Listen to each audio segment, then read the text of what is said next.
Hekk kif kważi tlesta x-xogħol fuq il-proġett tal-Junction tal-Marsa, issa Infrastruttura Malta bdiet tarma l-installazzjonijiet tal-arti tul it-toroq ewlenin.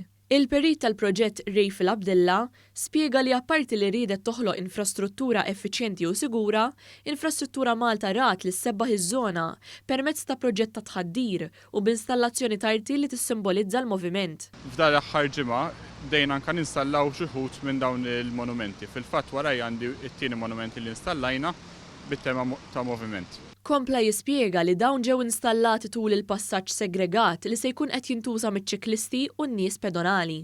Huwa minnu li bnejna toroq mill-ġdid, huwa minnu li għamilna servizzi ġodda, però anke żidna fih karreġġata ċiklisti segregata u hemm proġett ta' tisbieħ fih ta' landscaping, ġifieri hemm diżinn ta' landscaping li ħajġi implementat fil-ġimgħat li ġejjin. Id-diżinji ta' xogħlijiet artistiċi jintażlu minn fost 56 proposta li ġew sottomessi f'sejħa internazzjonali ta' Infrastruttura Malta b'kollaborazzjoni ma' Spazju Kreattiv. 36 parteċipant kienu Maltin fil-waqt li ġew sottomessi proposti minn 7 pajjiżi oħra.